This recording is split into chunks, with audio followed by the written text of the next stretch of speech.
Isa sa mga common na sakit ang acute tonsillitis. Ito ay ang pamamaga ng tonsils. Kaya pag sinasabing may tonsils ako, talagang lahat ng tao ay may tonsils. Ang meron kapag sakit ay tonsillitis. Nga ba nangyayari kapag may tonsillitis ang isang tao? Ito ang example ng lalamunan.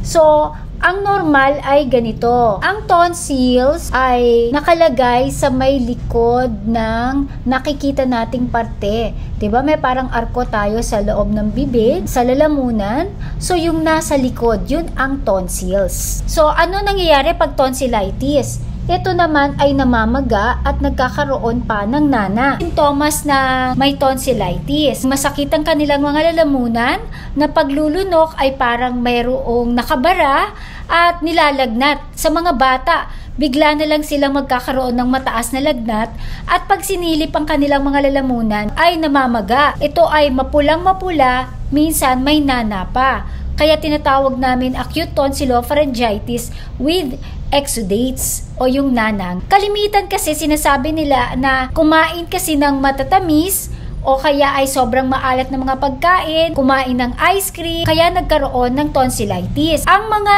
matatamis at sobrang maalat na mga pagkain, nagiging dahilan upang mairita ang lalamunan. At isa pa, ang mga matamis na pagkain ay nakakababa ng immune system ng isang tao, kung kaya't madaling kapitan rin ng mga bakterya at viruses na nagiging dahilan sakit na tonsillitis. Matatamis ang kinakain din ng mga bakterya at virus, kaya kapag meron nito, lalong lumalakas ang mga microorganisms na ito. Ang pinaka nakakatakot na komplikasyon ng tonsillitis ay ang pagkakaroon ng rheumatic heart disease.